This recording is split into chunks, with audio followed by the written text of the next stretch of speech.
Hare Krishna, everyone. Welcome to this morning's Srimad Bhagavatam class. Thank you all so much for joining us.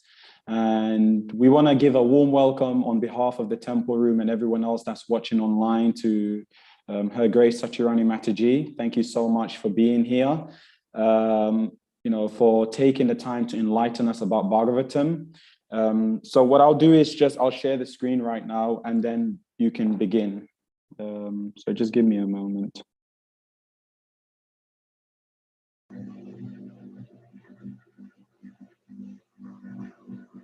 You can start with Mangalacharan, whatever you wish now. Om Namo Bhagavate Vasudevaya. Om Namo Bhagavate Vasudevaya. Om Namo Bhagavate Vasudevaya.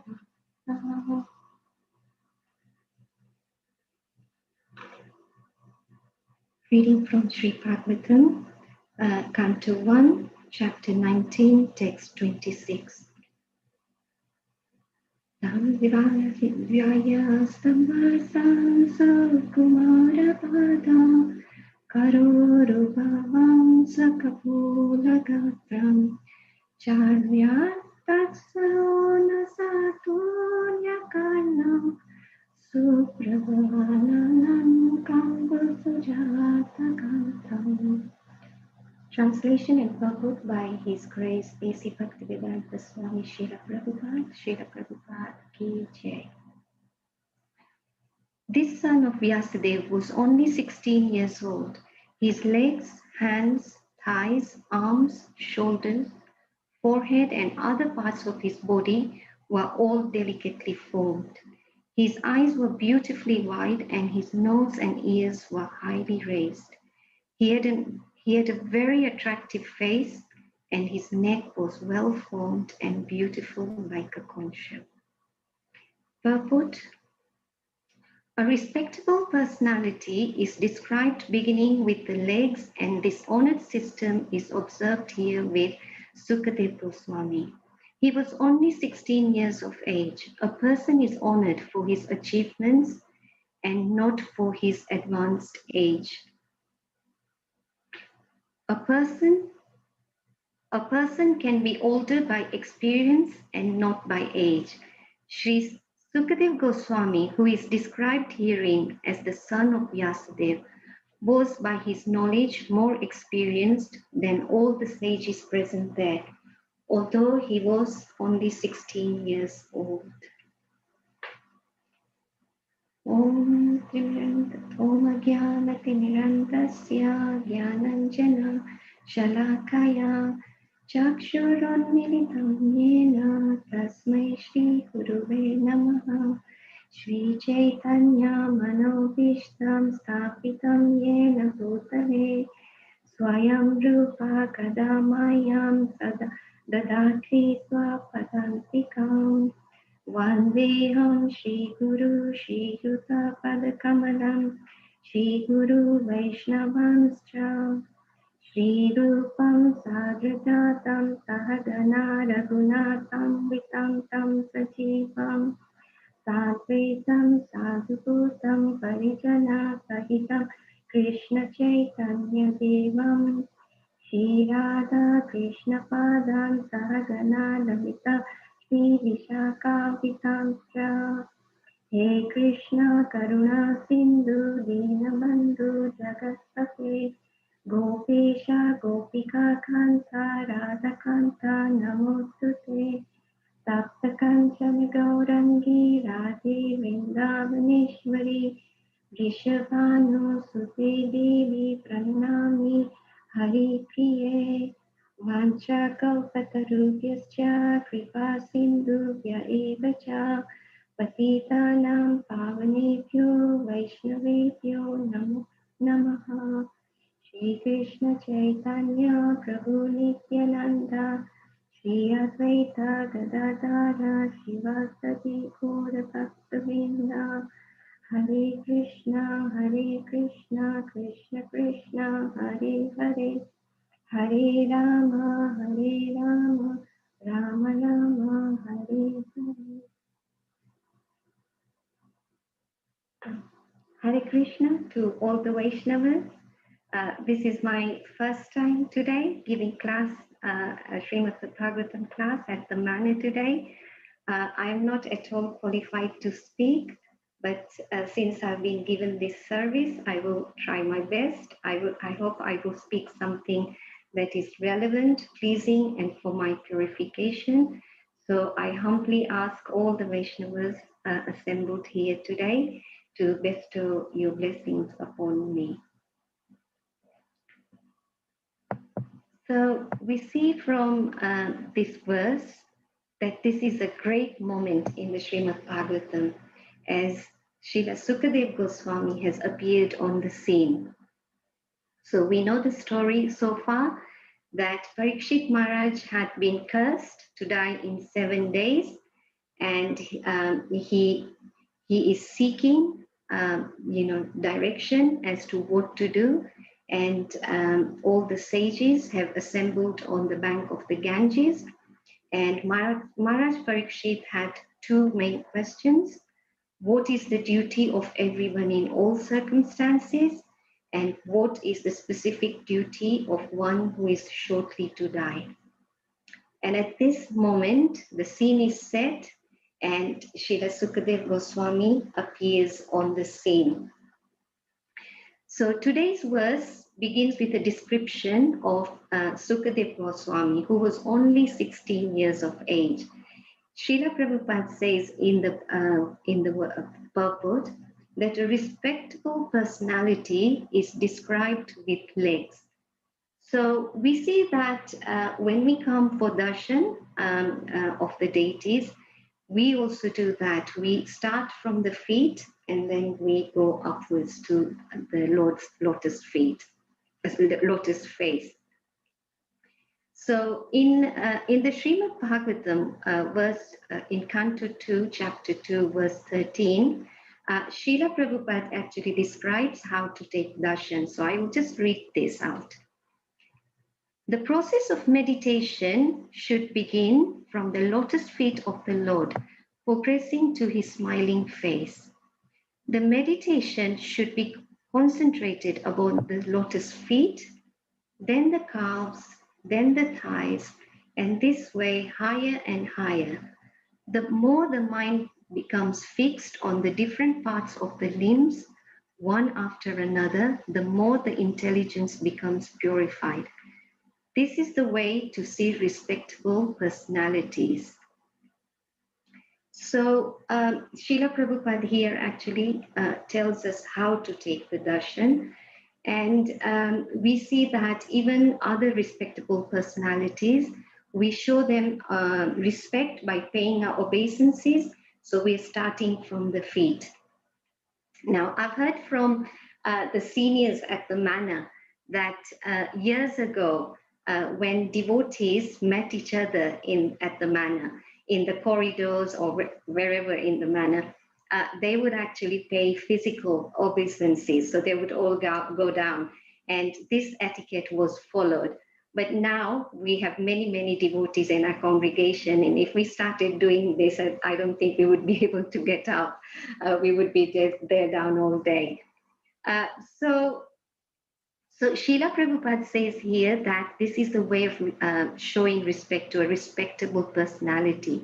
So how do we know that Srila Sukadeva Goswami is a respectable personality? So this beautiful description here is a sign of a great personality. So in the Chaitanya Charitamrita, Adi Leela 14.15, Chaitanya Mahaprabhu is described as follows. There are 32 bodily symptoms of a great personality. 5 of his body parts are large, 5 fine, 7 reddish, 6 raised, 3 small, 3 broad, and 3 gray. So we see that in today's verse as well, there's a description. His nose and ears were highly raised. So these are some of the symptoms of a great personality. Also, in the Nectar of Devotion in chapter 21, Krishna's is also described there. His attributes are also described. So it says that his neck is just like a conch shell. There is highness in 5 parts of his body, his nose, arms, ears, forehead, and thighs. So we see that also in today's verse, Sukadev Goswami's neck is described to be well formed and beautiful, just like a conch shell. So the aggregate of all these bodily features is manifest only in the bodies of great personalities. So also we see in the Brihad Bhagavatam, when Gopakumar visits the Vaikuntha planet, he saw that all the residents look like Vishnu. And he was approaching them thinking, is this the Supreme Personality? Is this Vishnu? And they were all saying, no, no, no, it's not us. So, the residents also had the attributes of Vishnu.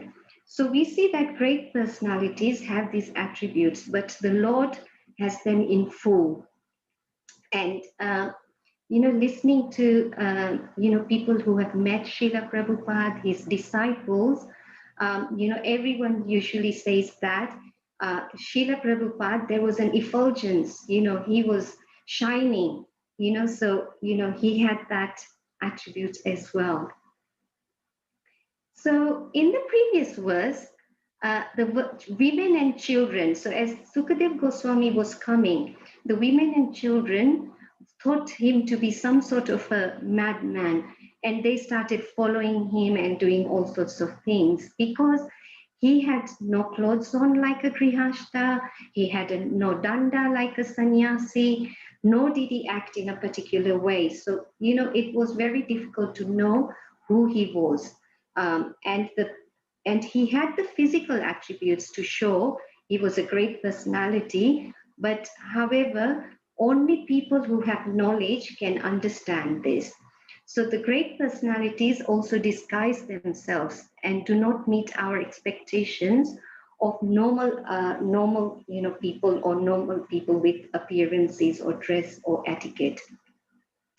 We also see there's an example in the Srimad Bhagavatam of Jada Bharat, and Jada Bharat also used to roam around like a mendicant, like a madman, and he didn't want to be bothered by anyone, and he was forced by the king's servants to hold the palanquin for the king. And it's only through his actions and his consciousness that the king realized what a great personality Chadabharat was. So something that we can learn from this is that we should not judge people from their appearance. And so there is a great story about Gadadhar Pandit and Pundrik Vidyanidhi and Mukunda Datta in the so I would like to share this story in short, if that's okay. So this story is in the Chaitanya Bhagavat. So one day, Mukunda Dutt said to Gadadhar Pandit that I would like to take you to meet a great, great personality. At this time, Gadadhar Pandit was a young man. So this was in Navadip. So they arrived at Pundrik Vidyanidhi's house. And what Gadadhar saw really amazed him. So Pundrika Vidyanidhi was surrounded by opulence. He was sitting on silken bed, sheet on his bed, and silken pillows surrounding him, opulent brass bed, and he had a gem pan box stuffed with fragrant spices, and he was chewing betel nut, and he had servants cooling him down with a fan, and his hair had been oiled with scented oils and neatly combed. And every so often, he would look at the mirror and smile at himself. So in his mind, Gadadhar Pandit was thinking, why has Mukunda Dutt brought me here? Who is this person surrounded by all these material things? So, but he didn't say anything. So Mukunda Dutt understood Gadadhar Pandit's mind, and he began to recite a song that Uddhava spoke and it's in the Srimad Bhagavatam. And it says, who else can I worship than Krishna? And as soon as he started singing this, Pundrik Vidyanidhi went into ecstasy. He was stunned at first, and then he went into ecstasy, and then he started rolling off the bed, and soon the whole room was upside down. And then later on, Gadadhar Pandit then realized what mistake he had made, and he felt really, really bad. And then later on, he speaks to Lord Chaitanya, and he says that I would actually like to take initiation from Pundrika Vidyanidhi. So therefore, it says in the Nectar of Devotion that we can't judge a devotee by their appearance, because the Atma within is what we are giving respect to. But we see that even in this material world, we are always making judgments on people. You know, we judge people by their wealth, by their profession, by their beauty, by their gender, by their faith, and we're always, well, I'm always judging people. And I would like to share an example. So a few years back, we went on book distribution, door-to-door book distribution, and we knocked on one door, and this lady opened the door. And immediately I saw that this lady was from the Islamic faith. And I immediately in my mind, I thought, I don't think she will take the book.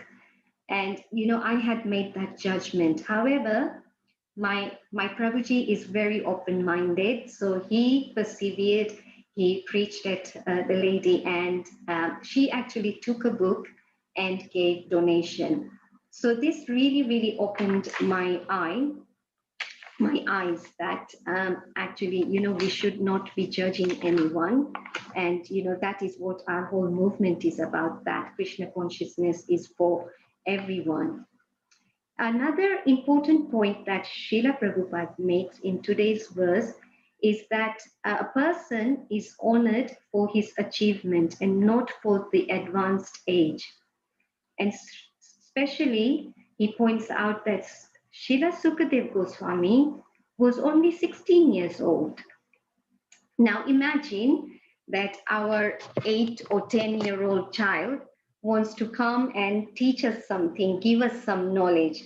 So yes, we might humor our child, but in our mind we know, oh, they're only a little child. But here Srila Prabhupada says that by knowledge, Sukadev Goswami was more experienced than all the sages present here. Although in age they were a lot advanced. And this reminded me a story His Holiness Radhanath Maharaj spoke once. So he spoke this story that happened about 900 years ago in South India, in Sri Rangam. So there was a great Acharya, Ramanujacharya, that we all know about. And he had tens and millions of followers. But his successor was somebody called Parasara. So when this Parasara was 5 years old, he did something really, really amazing. So in those days, the national sport in India was debating. So this is what they did. And the champion who was the champion in debating was given the highest honor and prestige. So one day, this world champion was going to visit Sri Rangam. So wherever he went, he proclaimed that he could answer any questions that were posed at him. And he achieved great wealth by doing this. And he was welcomed at Sri Rangam with great pomp and great ceremony. And all the scholars were so frightened of him, they all hid away because they didn't want to be defeated by this great scholar. And nobody wanted to debate with him. So he was sitting in his palanquin, and his disciples and people with him were telling everyone, oh, somebody come and ask questions. Our guru can answer any question. There is nothing that he can't answer. So this little Parasara, who was 5 years old, went up to him and he said, I have a question for you.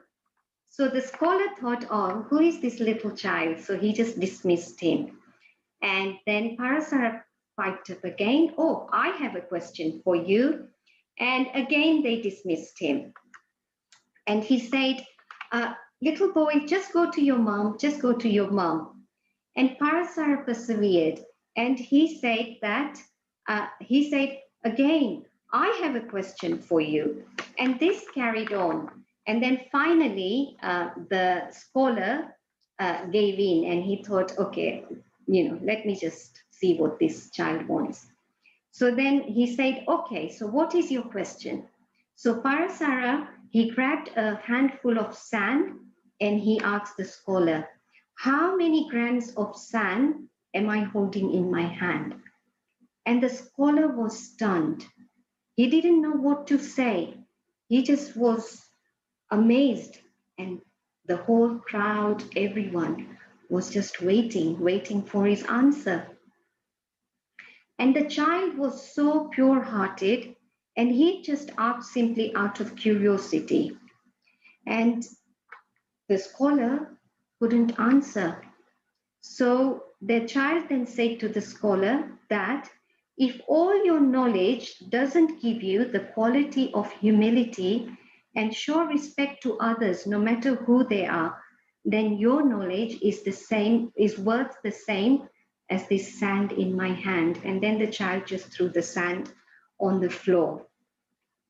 So the scholar then was so mortified and amazed with this little child Parasara that he got off his palanquin and he actually bowed down and paid obeisances to this child. And he said, you are my guru, please you teach me. And then Parasara said something really interesting to him. So he said that a person with good quality is a tree with fruits.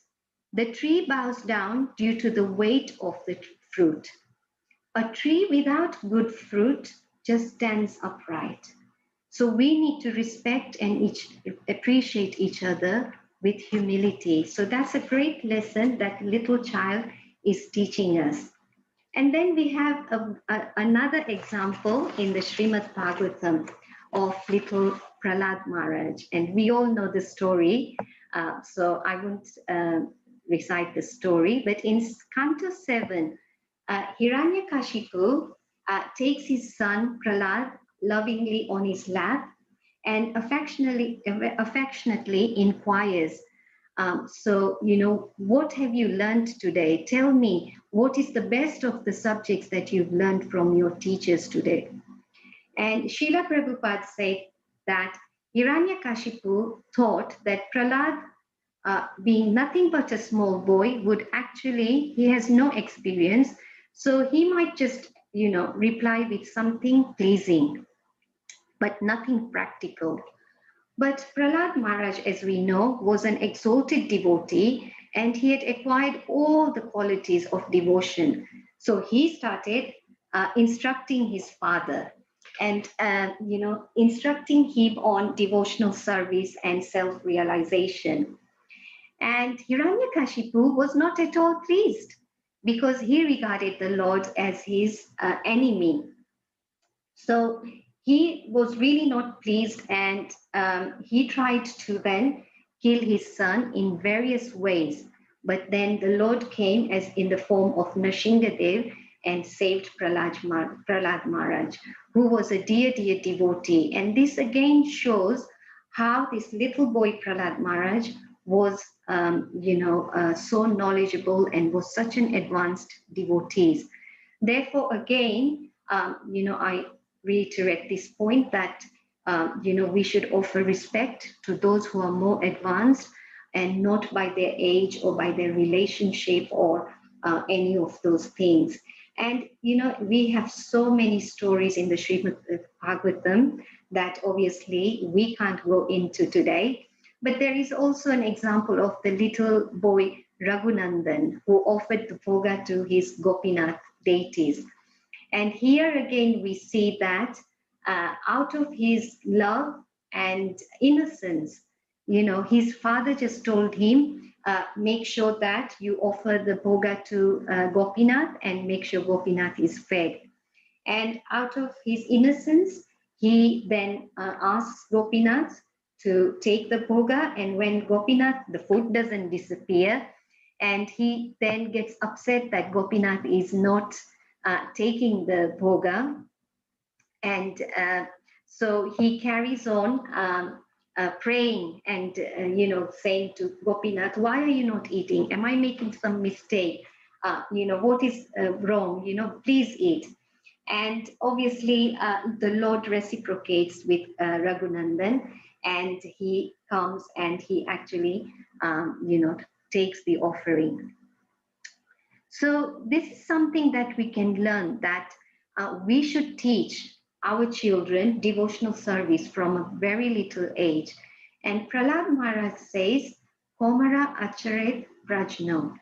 So he says that one who is sufficiently intelligent should use this human form of life from the very beginning of life. In other words, from a tender age of childhood, to practice the activities of devotional service, giving up other engagements. And Srila Prabhupada also says this, that from the age of 5 years, one should start taking up devotional service. So it is so important that we start educating our children from the young age. And we see that in Prahlad's case, he actually heard from a pure devotee, Narad Muni, while he was still in his mother's womb. And so, that is also so important, all the samskaras we have, before even conception, while the child is in the womb and after the child is born. So all these samskaras are really, really important.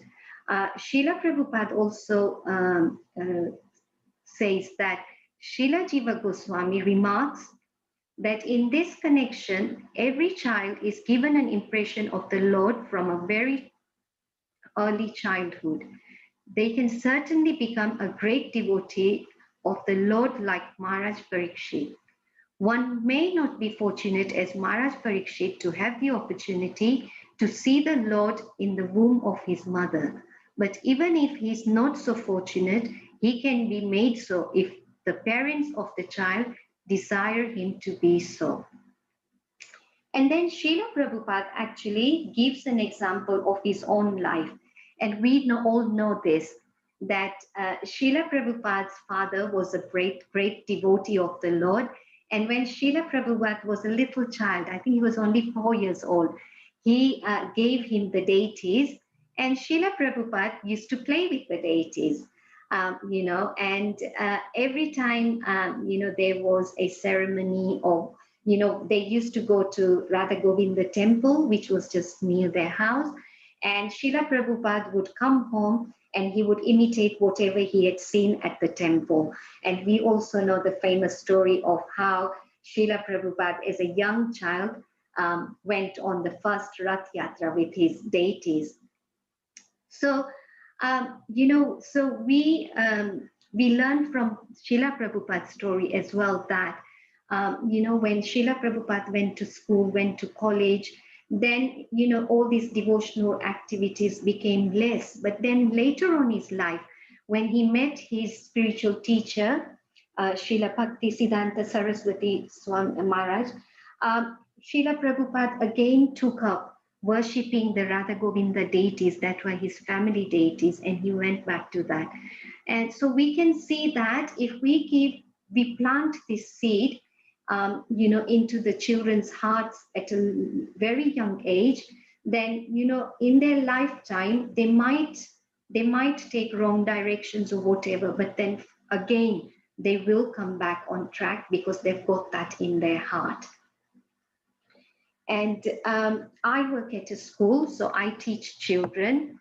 And I see that these young children, they're so sweet and they take up devotional service so quickly because of their innocence, and they don't have any envy towards the Lord. Although I have an ego and I sometimes think that, I will go and impart knowledge on these children. But actually, I learn from these children. I learn from them that they are so innocent. They have no envy or enmity towards anyone. They give their heart fully. They give their heart fully to Krishna. And, to make a change of heart when one is set in their ways is so difficult. And we see that even in the children, when they turn 11, 12, they start picking up the ways of this material world, and then they start questioning. And they want proof for whatever you're saying to them. So, you can see the difference of, a younger child, and when they start getting older, obviously it's very difficult. And especially when, you become an adult, it's even more difficult because, we have developed that ego, we have all these material conceptions in our mind and things like that. So, we are very lucky in ISKCON that, with Srila Prabhupada's mercy, we have the Gurukuls, we have the Avanti schools, we have clubs like Krishna Club, where we are really trying to educate young children, because this is the age that they will really pick up. And we also see that in Sukadev Goswami's, story, that Sukadev Goswami, we know that Srila Prabhupada says here that the son of Vyasadeva was by his knowledge more experienced than all the sages present here. So, there are various places where Sukadev Goswami's qualifications are mentioned. And so we will look at just a couple. So we know that in Krishna Lila, Sukadev Goswami was Radharani's parrot. And when Radharani left this planet, the parrot wanted to go. And Radharani said to him, no, you stay here. But obviously the parrot was not happy, and we can see why the parrot was not happy. So Radharani said to him that just go anywhere there is Hari Katha, and you will feel our presence. So this parrot, was flying around trying to find out where Hari Katha was going on. And he came to a place, I think it was the Himalayas, where Lord Shiva was reciting Harikatha to Parvati ji. And so then this parrot Sukha got so engrossed in listening to the katha, and that was being recited, and and I think everyone knows the story. So then Parvati ji fell asleep, and Lord Shiva carried on, and because she was not responding, this parrot was responding. So he carried on, Lord Shiva carried on reciting. And then at the end, Parvati ji woke up and she said, "Oh, I'm so sorry, my Lord, I nodded off." And then Lord Shiva said, "Yes, but then who was responding to me? Who was listening to me?" And he tries to find out, and he sees this parrot, and he starts chasing this parrot. And this parrot then goes into Vyasadev's wife's womb. So she was yawning, and through her mouth, he goes into her womb. So we can see that even before Vyasadev went into her womb, he had already heard the Harikatha. And then also Srila Prabhupada says in the Srimad Bhagavatam, in Canto 1, Chapter 7, Text 11, he mentions that, so I'll just read this. According to Brahma Vaivarta Purana, Srila Sukadev Goswami was a liberated soul even within the womb of his mother. Srila Vyasadeva knew that the child after his birth would not stay at home.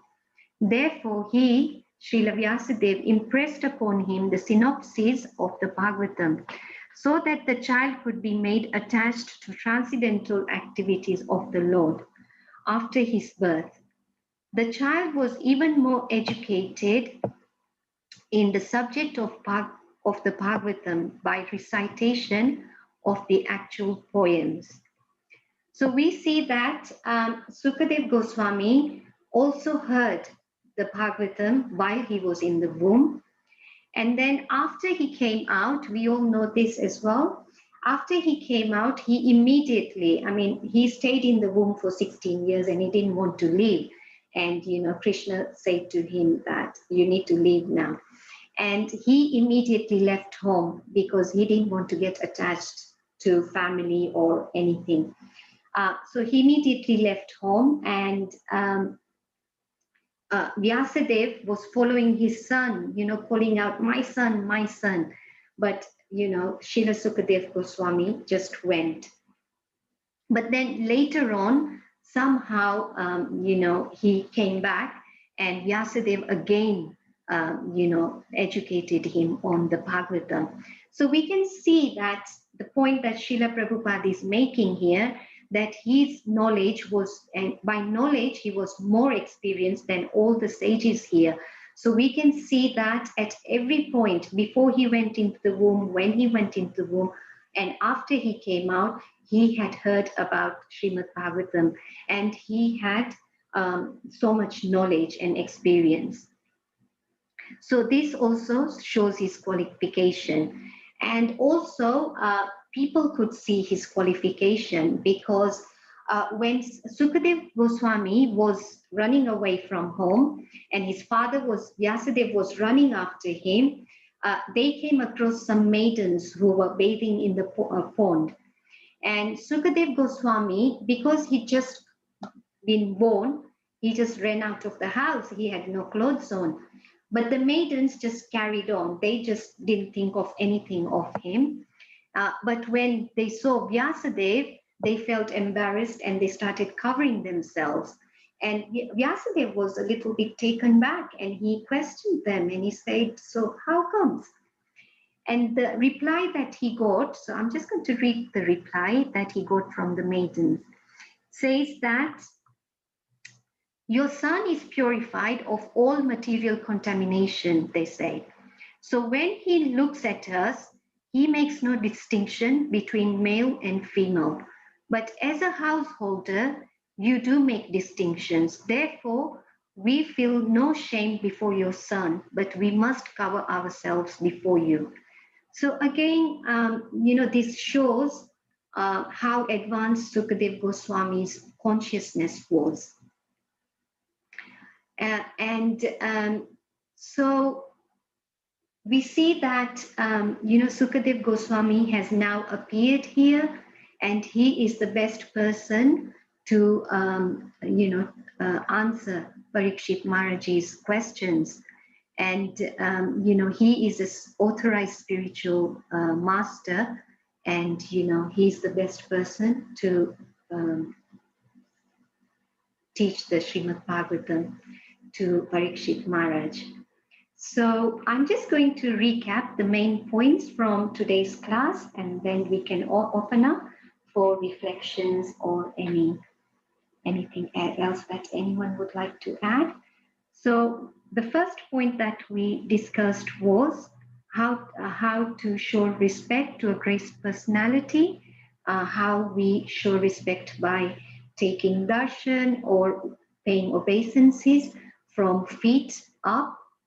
And then the second point we made was the physical attributes that Srila Sukadev Goswami had. And these attributes are found in great personalities.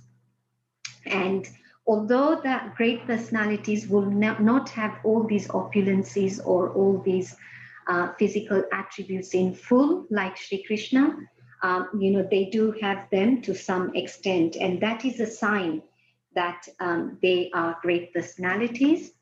Then the third point we discussed was that the great personalities generally don't show that they are great personalities. They like to hide that.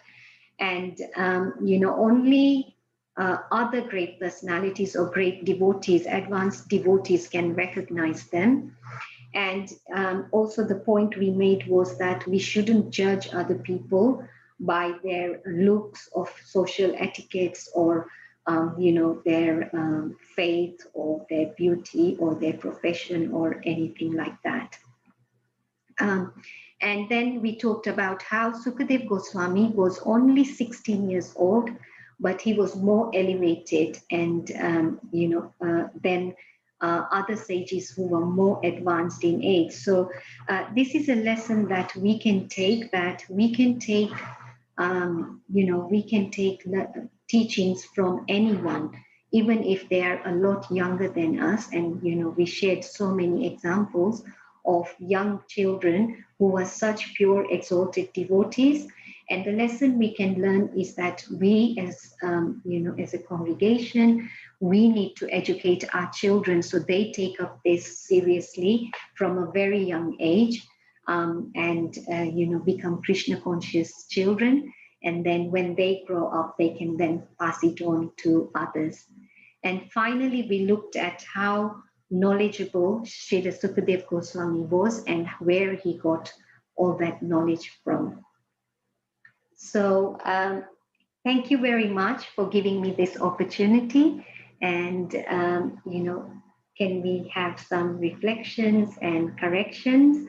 I do not feel at all qualified to answer any questions, so I might ask the seniors in the temple room to maybe take questions, if I can't answer them. So thank you. Hare Krishna. Hare Krishna, Satyarati Mataji, thank you so much for that wonderful class. I took a lot of notes, so I really enjoyed listening to that. We have one question from the temple room by Harika Mataji, who's mentioned basically, how can we try to get detached from those who we love with love? How do we leave our family with wholeheartedly feelings and not resentment so that we can give our lives to service of Krishna? Or is this not required by all? Okay, Hare Krishna. Thank you so much, Harika Mataji, for that lovely question. And I'll try and answer it to the best of my ability. So from my understanding, it is that we do not need to leave our families. Bhakti can be performed at home, and it is our consciousness. So our families are also gifts from Krishna. So our parents, or if we have children, then we see them gifts from Krishna as well. So by serving them, we are also pleasing Krishna. So we don't need to, get detached from them. We can love them as children of Krishna. So we can serve them really nicely. And that is also a service. So many times, Srila Prabhupada used to say that, if you've got young children, that is your service. That comes first because Krishna has given you that service. So if we have that mood, if we have that consciousness that everything belongs to Krishna and my family also belongs to Krishna, then we can serve them in that way. Now, if you're living at the ashram or anywhere like that, then obviously you are physically detaching from your family because you're moving away. And yes, that might help you a little bit by doing that. But it's not really important that we leave home or physically detach ourselves from our family. It's more through our consciousness that we become detached. And it's not about detaching, it's about attaching. So we get attached to Krishna, we get attached to devotional service. And if we're seeing our family as part of that devotional service, then we are already detached because they are not mine, they are Krishna's. This family is not mine, they don't belong to me, they belong to Krishna. And Krishna is giving me this service, so I will serve them any way I can, just like I will serve anyone else in this world. So if we look at the consciousness these great personalities in today's verse that we mentioned had, that was their understanding that this is not my father, this is not my mother, this is not my child. It's they are all children of Krishna. So we are all souls. So I hope that I have answered that question. Thank you. Thank you so much, Sajrani Mataji. I have a question myself. So you mentioned how Srila Prabhupada, mentioned that respect should be by one's achievement and not simply by age. And I was actually wondering, as you were speaking, how difficult in today's modern day society it is to, take a little person serious sometimes, even if they're actually giving us, wisdom and knowledge that can help us in our life. The conditioning is so deep that, okay, theoretically, we know that we can learn from everyone, but then practically speaking, the false ego comes in sometimes. And then when someone like, let's say a new bhakta or someone younger than us comes and gives us an advice, it's very easy to think to ourselves like, who is this? Like, he has no position. I'm older than him. He's come recently. I've been around for a while.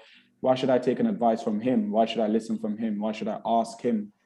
So what would you personally say, what are practical steps, would you say, from your own personal experience in how we can develop and cultivate a mood of humility and be able to show that respect to everyone and be able to listen to everyone and take nectar from whatever they say, regardless of age? Okay, thank you. I'm not sure that I can answer because I don't have that humility. And, like I said in my own example, I go to teach at a school and, I've got this ego that I'm here to teach you. But I think that this is what my Guru Maharaj says, that if we have that, try to be humble, we can practice this, that we see everyone as, not in terms of their age or their dress or in terms of who they are, what their background is. If we see them all as souls, then it becomes easy. This is easier said than done. But we can take a moment, and yes, in the heat of the moment, if somebody younger than us comes and tells us something, our first instinct is to, how dare you, do you know I'm older than you or whatever, I am more senior than you. But just to take a step back and just before we get into that mode, just take a step back and think, okay, Krishna is sending me a message through this person. This is a message from Krishna, and Krishna can give us a message through anyone, whether it's a child or anyone. And, just take a step back and think, okay, what is Krishna trying to teach me from this? And yes, we will, our ego is there. And, I can say my ego is definitely there. But I think the more we practice, the better we will become. It's all about practice, because we are all, well, I can talk for myself that I'm not a devotee. I am practicing to become a devotee. So if we just take a step back when this happens, and rather than getting annoyed or angry, just stop ourselves and think, okay, something, Krishna is trying to teach me something through this person. This person is a messenger from Krishna. Then I think that might help us to understand what that person is trying to say to us. I don't know if anyone else would like to share any practical tips or anything on this point. Thank you so much for that. If anyone does have any question, then please do comment them on the chat section, or if you have any reflection yourself, then also please do feel free to put them on the chat section. Another thing that I kind of really enjoyed about what you were mentioning is the importance of hearing Harikatha constantly. You were mentioning about Parikshit Maharaj while he was in the womb, and he was, hearing Harikatha, and then so therefore he was looking for Krishna. He was seeking out for Krishna. So that also kind of gave me quite a lot of insight about the importance, like what are we actually hearing on a constant basis? Sometimes what it is that we're very oblivious to what we hear. We don't know it. We only notice when we're actually hearing Krishna Katha, but what about the other 23 or 22 hours in the day? What are we listening during that period of time? So this is something that I can definitely try and be more conscious of in also my own devotional life. And the other story, like I really liked when you were sharing about the story of when you were on book distribution and how you kind of knocked on the door and then you saw that there was this Muslim lady, and you immediately kind of jumped into that assumption that, okay, she's not going to take a book. And it's so interesting, the reason why I find it so interesting that you were sharing that is because how much things do we carry in our head that actually works against our devotional life, that actually works against our ability to serve Srila Prabhupada and to serve Krishna nicely. So much conditioning, so much beliefs we're carrying. And it reminded of me when I was also in book distribution, and there was like this one guy this was in Camden, and he was just walking and he looked like one of this kind of emo. And then I was like, okay, he's definitely not going to take a book. But then I see another devotee approaching him, and then he gave him a book, and they had like such a loving exchange, such a loving discussion. And I was like, wow, it's so interesting how Krishna works. The reason I share that is because, I personally feel that book distribution is a way that we can learn to cultivate that humility when we're out there. And then, whatever opportunity we get to distribute books, to do Harinam, it's a wonderful opportunity and way of actually learning that humility from a variety of different people from different walk of life and different ages. But anyway, these were just also some few reflections based on the class and the session that you gave. I don't think that we have any more questions. But yeah, I just want to thank you so much. And everyone is more than welcome to unmute themselves and give Satyarani Mataji free Haribols. Haribol, thank you very much. Haribol, Haribol. Hare Thank you very Krishna, much for the nice class. Satyarani. Wonderful class, Satyarani. Haribol. Hare Krishna. Srila Haribol, Prabhupada ki jai. Haribol. Thank you so much, Satyarani Mataji. Hare Krishna. Thank you. Srila Prabhupada ki jai. Jai. Haribol. Hare